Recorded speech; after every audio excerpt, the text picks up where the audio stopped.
प्रभु प्रकाश। पहला पाठ। नबी यशायाह भविष्यवाणी करते हैं कि यरूशलेम पर ज्योति का उदय होगा और वह ज्योति दुनिया का अंधकार दूर करेगी। यह मसीह के आगमन की भविष्यवाणी है।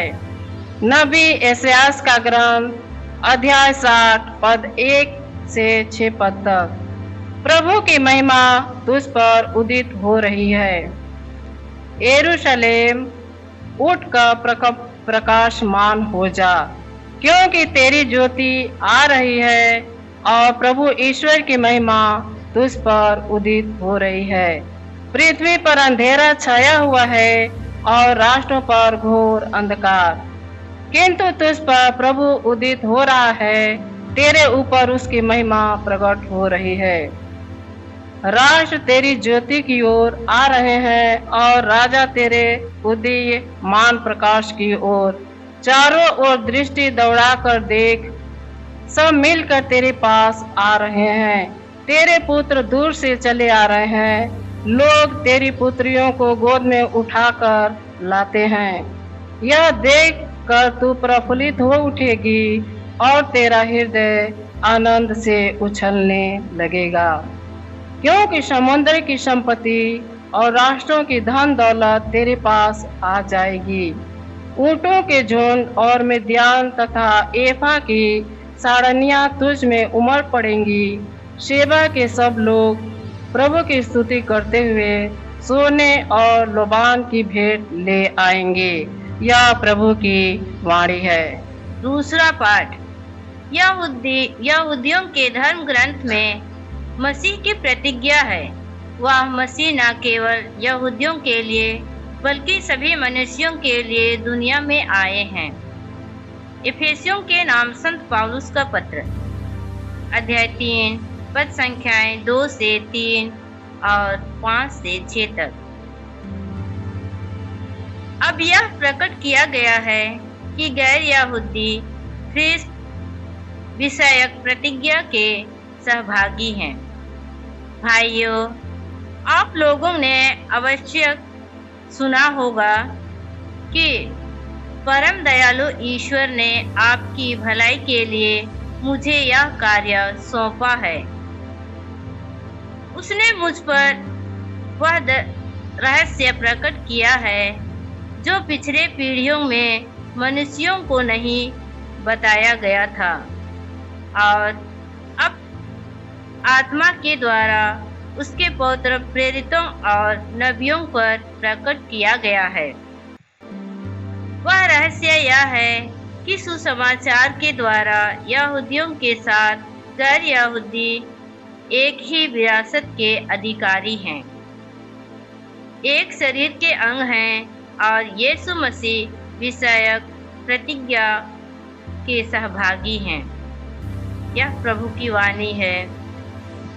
प्रभु आप लोगों के साथ हो और आपकी आत्मा के साथ। संत मत्ती के अनुसार आज का पवित्र सुसमाचार। हे प्रभु, तेरी महिमा हो। अध्याय 2 पद संख्या 1 से 12 तक। यीशु का जन्म यहूदिया के बेतलहम में राजा हेरोद के समय में हुआ था। इसके बाद ज्योतिषी पूर्व से यरूशलेम आए और कहने लगे, यहूदियों के नवजात राजा कहाँ हैं? हमने उनका तारा उदित होते देखा है। हम उन्हें दंडवत करने आए हैं। यह सुनकर राजा हेरोद और सारा यरूशलेम घबरा गया। राजा ने सब महायाजकों और यहूदी जाति के शास्त्रियों की सभा बुलाकर उनसे पूछा, मसीह कहां जन्म लेंगे? उन्होंने उत्तर दिया, यहूदिया के बेतलहम में, क्योंकि नबी ने इसके विषय में यह लिखा है, हे बेतलहम यूदा की भूमि, तो यूदा के प्रमुख नगरों में किसी से कम नहीं है। क्योंकि तुझ में एक नेता उत्पन्न होगा जो मेरी प्रजा इस्राएल का चरवाहा बनेगा। हेरोद ने बाद में ज्योतिषियों को चुपके से बुलाया और उनसे पूछताछ कर यह पता कर लिया कि वह तारा ठीक किस समय उन्हें दिखाई दिया था। फिर उसने उन्हें बेतलहम भेजते हुए कहा, जाइए, बालक का ठीक ठीक पता लगाइए और उसे पाने पर मुझे खबर दीजिए, जिससे मैं भी जाकर उसे दंडवत करूं। वे राजा की बात मानकर चल दिए। उन्होंने जिस तारे को उदित होते देखा था वह उनके आगे आगे चलता रहा और जहां बालक था उस जगह के ऊपर पहुंचकर ठहर गया। वे तारा देखकर बहुत आनंदित हुए। घर में प्रवेश कर उन्होंने बालक को उसकी माता मरियम के साथ देखा और उसे साष्टांग प्रणाम किया। फिर अपना अपना संदूक खोलकर उन्होंने उसे सोना, लोबान और गंधरस की भेंट चढ़ाई। उन्हें स्वप्न में यह चेतावनी मिली कि वे हेरोद के पास नहीं लौटे, इसलिए वे दूसरे रास्ते से अपने देश चले गए। यह प्रभु का दिव्य सुसमाचार है। ख्रिस्त तेरी स्तुति हो। सबका जय यीशु। Hallelujah, hallelujah, hallelujah. प्यारे भाई और बहनों, पवित्र मिस्सा बलिदान के शुरुआत में हमने आज के दिन के बारे में जिक्र किया। आज कौन सा दिन है? प्रभु प्रकाश का दिन है, त्योहार है। प्रभु यीशु मसीह के प्रकटीकरण, भविष्यवाणी की गई। आज के पहला पाठ हमने नबी इसायाह का ग्रंथ अध्याय 60 में से पढ़ा, जिसमें लिखा गया है कि दूर दूर से राजागण आएंगे, सोना चांदी इस प्रकार के बहुत बड़े बड़े मूल्यवान पदार्थ लेकर आएंगे। विधि विवरण ग्रंथ अध्याय 23 में भी इस प्रकार लिखा है, एक तारा प्रकट हो जाएगा और ठीक वही तारा प्रभु यीशु मसीह के जन्म के बाद प्रकट हुआ है। प्यारे भाई और बहनों, आज के जो सुसमाचार हमने पढ़ा, जिसमें लिखा गया है कि 3 राजा कौन सी दिशा से आते हैं? पूर्व दिशा से। बाइबल में उनका नाम नहीं दिया गया और कौन सा देश से आए, लेकिन बताया गया कि पूर्व दिशा से राजा लोग आएंगे और 3 राजा लोग आते हैं। आज का सुसमाचार में जिस प्रकार हमने पढ़ा, वे लोग तारा देख के ना जाने कितने दूर से आ रहे थे, लेकिन कहाँ पहले पहुंचते हैं? यरूशलेम का राजा उसी समय हेरोद था। हेरोद के पास पहुंचते हैं और उनको पूछते हैं कि कहाँ है नवजात राजा, कहाँ है वो राजा जो कि अभी अभी जन्म लिया है और हमको तारे के द्वारा पता चल गया। इसके बाद राजा की आंखें खुल जाती है, दिमाग खुल जाती है, घबराने लगता है कि मेरे होते हुए और कौन दूसरा राजा आ गया। उसके बाद वे लोग, राजा अपने पंडितों को, विद्वानों को बुलाते हैं और कहते हैं कि राजा कहाँ जन्म लेने वाले थे, क्या ऐसे कहीं लिखा है? और वे लोग, उस पंडित लोग, विद्वान लोग, सब कुछ पढ़कर सुनाया, ढूंढ के खोज पड़ताल किया तो सचमुच में लिखा है कि बेतलेहम नगर में एक राजा उत्पन्न होगा, बेतलेहम नगर में। और इस बात सुनने के बाद और घबरा जाते हैं, लेकिन चालाकी से उनको कहते हैं, जाइए आप भी उस राजा आप उस राजा को मिलिए, मिलने के बाद आके मुझे बताइए ताकि मैं भी उसे जाकर दंडवत चढ़ाऊंगा कर सकूं। इसी प्रकार वो तीन विद्वान, तीन पंडित, तीन राजा जो भी है, उस तीन व्यक्ति राज दरबार से बाहर निकलते हैं और जाना शुरू करते हैं। आपको पता है जब वे राजमहल में गए तब उस तारे गायब हो गया, उस तारे दिखाई नहीं पड़ा। जिस तारा को देखते हुए इन लोगों ने उस प्रभु को मिलने के लिए, भेंट करने के लिए आए, वो तारा गायब हो गया। और जैसे वो राजमहल छोड़े फिर उनको वो तारा दिखाई दिया, जो तारा की बालक यीशु जहां ठहरे हुए हैं, जहां जन्म लिए हैं, उस जगह तक उनको ले गया। Hallelujah, hallelujah, hallelujah, hallelujah, hallelujah, hallelujah, hallelujah. Hallelujah. Bible बताती है तीन राजा, जब ये तारा जहां शिशु है, जहां माता मरियम है, जहां संत योसेफ है उस गौशाले में, जहां प्रभु यीशु मसीह को उस चरनी में लेटाए हैं, उस जगह के ऊपर जाकर वो तारा ठहर जाता है। उसके बाद वे लोग भेंट करते हैं प्रभु यीशु मसीह को। तो हमने देखा कि इन तीन विद्वानों ने दूर दूर से, पूर्व देश से जाते हैं, दूर दूर से। क्या ये यहूदी थे? ये यहूदी नहीं थे।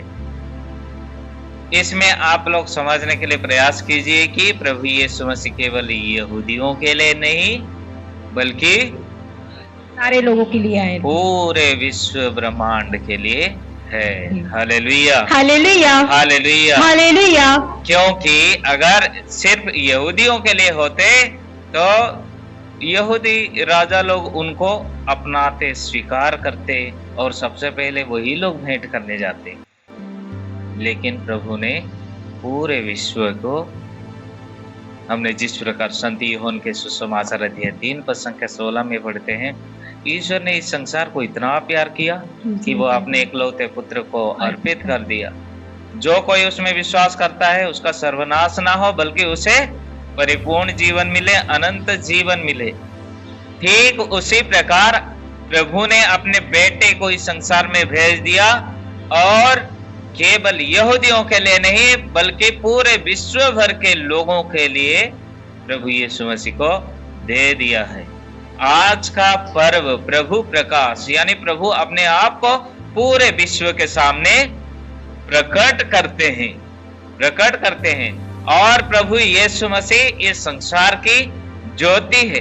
जिस ज्योति के बारे में भविष्यवाणी की गई थी वो ज्योति आज प्रकट हुई है। दूसरे बिंदु यह है कि इन ज्योतिषियों ने वर्षों अपनी पढ़ाई जारी रखे और अपनी पढ़ाई में जिम्मेदार होने के चलते उन्हें ये सफलता मिली। प्रभु यीशु मसीह को मिले यानी उनको ये सफलता मिली। तारों की पढ़ाई जो कर रहे थे, नक्षत्रों की पढ़ाई कर रहे थे, उनको सफलता मिली। और उस तारे को देख के उनको पता चल गया कि कोई नया राजा जन्म लिया है। और वे लोग आते हैं, उस तारे को देखते हुए यरूशलेम आ जाते हैं। वास्तविक रूप में हमारा भी सोच विचार यही होगा। अभी हम यरूशलेम पहुंच गए, चलो राज दरबार में जाते हैं, क्योंकि राजा हमेशा राज दरबार में मिलता है, जन्म लेता है। कोई झुग्गी झोपड़ी से राजा नहीं आता है। राजा अगर कोई हुआ है तो हमेशा राजमहल से ही, राज दरबार से ही आता है। इसलिए उन तीन विद्वानों ने जाकर हेरोद के दरबार में चले जाते हैं और पूछते हैं, क्योंकि वे लोग पढ़ाई करने वाले हैं। ऐसे ही कहा सुनी से विश्वास नहीं करने वाले, पढ़ाई करने वाले। इसलिए वे लोग जाकर पूछते हैं, किताब सबको ढूंढते हैं, पढ़ते हैं कि सचमुच में राजा कहाँ जन्म लिए हैं या लेने वाले थे। अंधविश्वास के साथ नहीं चलते हैं। किसी ने कुछ बताया आप उसको मान गए, नहीं, ऐसा करना अंधविश्वास है। ऐसा करना अंधविश्वास है। आप पढ़िए, जांचिए, पड़ताल कीजिए, उसके बाद आप विश्वास कीजिए। ठीक वही काम इन 3 विद्वानों ने, इन 3 ज्योतिषियों ने किया। जाके पूछा, राजा को पूछा, क्या आपके घर में कोई नया राजा जन्म लिया है? उनको पता चलता है नहीं, मेरे सिवा और कोई दूसरा राजा नहीं हो सकता। उसके बाद वे लोग चले जाते हैं। अभी इसमें चले जाते हैं, तारा फिर से उदय होता है। ये दूसरी बात में हमें ये देखना है, एक तो हमें अंधविश्वास नहीं करना है, हमें जानना है, पढ़ना है, समझना है। प्रभु हमें बुद्धि दिया है, प्रभु हमको आंख दी है, प्रभु हमको कान दिए, इसलिए अपने इन दिए हुए चीजों का इस्तेमाल करना है। तो ये लोग उन सब बातों को करने के बाद, परीक्षा करने के बाद, पढ़ने के बाद, जानने के बाद उस राज दरबार से निकल जाते हैं। इसमें लिखा होता है, उस तारा को फिर से देखते हैं। यानी ये लोग उस नए राजा के खोज में निकले थे, लेकिन जैसे ही राज दरबार को दिखाई दिया, यरूशलेम में पहुंच गए, वो तारा गायब हो गया। क्यों? संत मत्ती के सुसमाचार अध्याय 8 में जब प्रभु यीशु मसीह समुद्र में चल रहे थे, आंधी तूफान आए, सब कुछ हुआ, अंधेरा, बड़ी बड़ी झंझावात, सब कुछ आई। उसके बाद जब प्रभु यीशु मसीह शिष्य लोग कहाँ थे? सोए थे, नाव पर बैठे हुए थे और वो लोग समुद्र में पार कर रहे थे दूसरी ओर जाने के लिए। ऐसे टाइम में अचानक प्रभु यीशु मसीह उनके सामने आके खड़ा हो जाते। सामने नहीं, थोड़ा दूर। समुद्र थोड़ा अंधेरा, काली बादल जैसे छाया रहता है हमेशा। दिन में थोड़ा अच्छा दिखता है, लेकिन रात को अंधेरा। तो ऐसे समय में प्रभु जब प्रकट हो जाते हैं, ये लोग डर जाते हैं, शिष्य लोग डर जाते हैं। क्या कहकर? भूत। हाँ, भूत है, भूत है, भैया बचाओ। कोई बचाने नहीं आता। प्रभु यीशु मसीह कहते हैं, डरिए नहीं, मैं ही हूँ। उसके बाद तुरंत पेतरुस जवाब देते हैं कि प्रभु अगर आप है तो मुझे आदेश दीजिए, मैं भी चलूं, कि मैं भी पानी में चलूं। एक तरीके से वो एक परीक्षा भी था। यीशु मसीह की परीक्षा ले रहा था। अगर ये भूत होगा तो मैं नहीं चल पाऊंगा, अगर ये यीशु मसीह होंगे मैं भी चलूंगा। इस प्रकार का एक परीक्षा भी हो सकता है। तो उन्होंने कहा कि अगर आप प्रभु है, मुझे आदेश दीजिए कि मैं भी आपके जैसे पानी में चल सकूं। तो प्रभु ने उनको जवाब दिया, पेतरुस चलो, निकलो, समुद्र की ओर चलो। उन्होंने चलना शुरू किया, जमीन में चलने जैसे। लेकिन कुछ दूरी के बाद पता चला कि बड़ी बड़ी झंझावात, आंधी तूफान आने लगा। इनको मारा भी होगा आंधी तूफान। ये सब देख के इधर उधर देखने लगा। क्या आंख बंद करके जा रहा था वो? आंख खोल के जा रहा था, कहीं मछली तो इसे जंप करके मुझे खा ना जाए। मतलब इसे डरते डरते चल तो रहा है, लेकिन एक प्रकार का डर आ गई। इधर उधर देखने लगा, इधर उधर ताकने लगा, और जैसे ही उनका नजर प्रभु से हट गई, वो डूबने लगा। Hallelujah, hallelujah, hallelujah, hallelujah, hallelujah, hallelujah. प्रभु, जब तक प्रभु आप है तो मुझे आदेश दीजिए, मैं भी आऊंगा। बोल के प्रभु को देखते हुए वो आगे बढ़ रहा था, चल रहा था आराम से। लेकिन जैसे ही नजर उसका प्रभु से हट गई, डूबने लगा। डूब ही गया था, लेकिन प्रभु उनको बचा लिए, नहीं तो मछली के पेट में चला जाता। ठीक उसी प्रकार इन 3 विद्वानों के जीवन में घटा। वे लोग उस तारे को देखते देखते, जहां भी तारे हमको ले जा रही है, चलो हम भी चलेंगे। लेकिन इन ज्योतिषियों की आंखें इधर उधर भटकने लगी, कभी कोई रानी की ओर, कभी कोई राजा की ओर, कभी कोई मंत्री की ओर। हाँ, कब आते आते ना जाने कितने कितने जगह होके वे लोग आए होंगे। जब तक उनकी नजर तारे पर थी वो लोग सीधे रास्ते में चल रहे थे।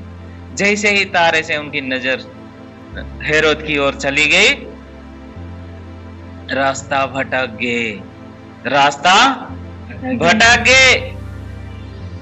सही रास्ते में जा रहे थे, उनके नजर इधर उधर हो गए तो वे लोग राजा के दरबार पर पहुंच गए। हमने तारा देखते हुए आया है, हमको लगता है आपके घर में कोई राजा जन्म लिया है। उनको मालूम नहीं कि वे लोग बहुत बड़ी गलती किए, बहुत बड़ी गलती किए।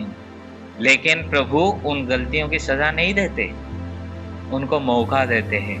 फिर से निकलो बेटा, फिर से निकलो, इस गलती में मत रहो, फिर आप निकलो, आप चलते बनो, चलते बनो। वे लोग चलते बने। जैसे ही राज दरबार से निकले, कहीं दूर जाने के बाद फिर से वो तारा उनको दिखाई पड़ता है। Hallelujah, hallelujah, hallelujah, hallelujah, hallelujah, hallelujah. इसी प्रकार वे लोग जाते हैं और प्रभु को मिलते हैं। मनुष्य के जीवन में ठीक इसी प्रकार, प्यारे भाई और बहनों, मनुष्य के जीवन में ठीक इसी प्रकार है। जब तक हमारी नजर, हमारी विश्वास, हमारी भरोसा प्रभु पर है, हम सही रास्ते में चलेंगे। जैसे ही हमारी नजर दूसरे चीजों पर, दूसरे तरह से देखने लगता है, इधर उधर भटकने लगता है, तो वास्तविक रूप से प्रभु से हम भटक जाते हैं। अब जितने भी बड़े विश्वासी हो, जितने भी महान संत हो, जितने भी विद्वान हो, आप भटक जाएंगे। ये है संसार की सच्चाई, ये है संसार की सच्चाई है। आप जितना भी बड़े विद्वान क्यों ना हो, आप जितने भी बड़े संत क्यों ना हो, यदि यीशु की ओर से नजर हटाए, यानी हम कहते हैं ना, नजर हटा तो दुर्घटना घटा, नजर हटी दुर्घटना घटी। ठीक उसी प्रकार रास्ते से नजर हटी मतलब दुर्घटना घटी, यीशु से नजर हटी तो दुर्घटना घटी। ठीक बहुत लोग ऐसे बर्बाद हुए हैं, बहुत लोग, बड़े बड़े लोग नष्ट हुए हैं, बर्बाद हुए हैं। राजा दाऊद कितना बड़ा महान राजा था, कितना बड़ा महान राजा था, बड़ा संत जैसे व्यक्ति था। लेकिन उन्होंने प्रभु की ओर से नजर हटाया। उनकी नजर कहाँ गई? महिला की ओर। उनकी नजर कहाँ गई? महिला की ओर। हाँ, अगर नहीं जानते हैं तो पढ़िए। सिपाही की बीवी के ऊपर उनकी नजर पड़ी। वो आराम से खा पी के छत में टहल रहा था और बाहर देखा तो कोई औरत, सुंदर औरत नहा रही है। उनकी नजर उस औरत के ऊपर पड़ी। आप जानते हैं वो पाप करता है उस औरत के साथ। उसके बाद केवल उतना ही नहीं, उनके पति सिपाही को बुलाकर मारवा डालता है। तीसरा विपत्ति उनके जीवन में आती है, उनका बेटा मर जाता है, जन्म होते ही खत्म हो जाता है। चौथी अपराध, उसको कुत्ता जैसे भगाते हैं शहर से। राजा को, इतने बड़े राजा को, उनके ही बेटे अब्सलोम अपने राजगद्दी पाने के लिए अपने पिता को भगाते हैं, दौड़ाते हैं। इसी प्रकार नष्ट होते जाते हैं। जब आपका नजर प्रभु से हटेगी तो आपका नष्ट होना सुनिश्चित है। इसलिए आपकी नजर प्रभु की ओर लगी रहे, आपकी विश्वास प्रभु की ओर लगी रहे, आपकी भरोसा प्रभु की ओर लगी रहे, ताकि आप सही रास्ते से चल सको। Hallelujah, hallelujah, hallelujah, hallelujah, hallelujah, hallelujah, hallelujah. Hallelujah. तीसरे बिंदु, कि प्रभु यीशु मसीह को 3 भेंट चढ़ाते हैं। उन राजा लोग 3 भेंट चढ़ाते हैं। वो 3 भेंट है सोना, लोबान और गंधरस। सोना का अर्थ है ये है कि ये एक राजा है। सोना का अर्थ है कि एक राजा है। तो राजा को ही सोने का भेंट चढ़ाया जाता है। दूसरा है गंधरस। गंधरस पवित्रता का प्रतीक है। वो ईश्वर है, वो ईश्वर है, वो सच्चा पुरोहित है। Hallelujah, hallelujah, hallelujah, hallelujah. प्रभु यीशु मसीह एक राजा है। दूसरा, प्रभु यीशु मसीह सच्चा पुरोहित। पुरोहित मतलब ईश्वर, डिविनिटी, पवित्रता। पवित्रता जो कि पवित्रता का स्रोत है, जो कि पुरोहितों का पुरोहित है, जो कि प्रभुओं का प्रभु है। इसलिए गंधरस दिया गया, चढ़ाया गया। लोबान, लोबान का अर्थ क्या होगा? वो मृत्यु का संदेश है कि ये एक सच्चा राजा है, ये प्रभु है। इसके साथ साथ ये एक इंसान है, एक दिन मरेगा, एक दिन मरेगा। मरने के बाद जैसे गंधरस, लोबान, ये सब पता नहीं क्या है, जो धूप, ये अगरबत्ती, ये इत्र सब लगाते हैं। हाँ, और ये भविष्य, ये देखो उनको दिया गया है बचपन में दिया गया है। लेकिन प्रभु यीशु मसीह जब मर जाते हैं तो निकोदेमुस आता है गंधरस लेकर। निकोदेमुस आता है गंधरस लेकर कि उनके शरीर को लेपन करे, उनके शरीर को लेपन करे और समाधि में गाड़ने ले जाए।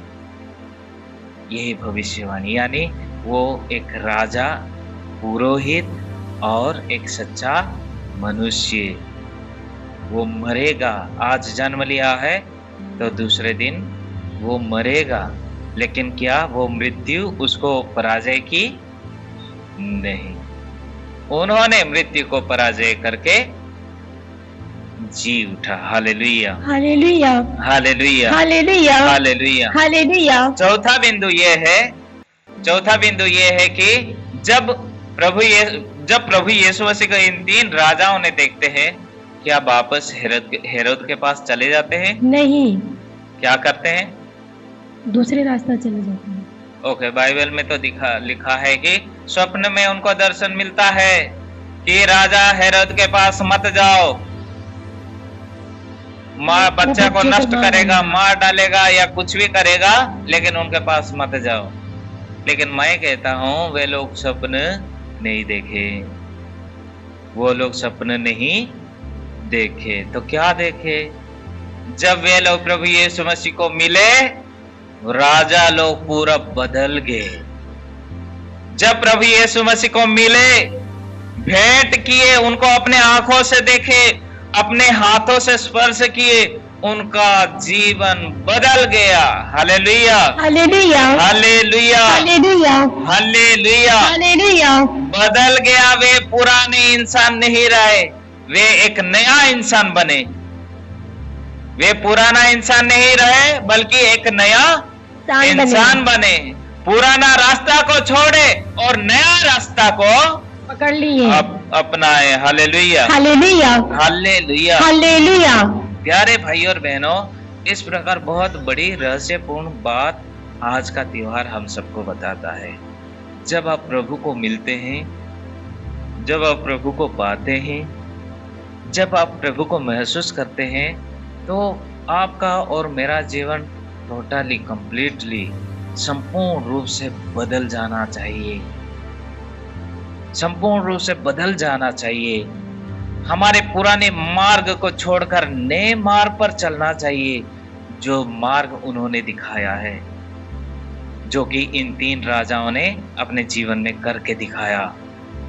इन 3 पंडितों ने, इन 3 ज्योतिषियों ने अपने जीवन में करके दिखाया कि हमने प्रभु को पाया है तो हमारा जीवन बदल गया। तो प्यारे भाई और बहनों,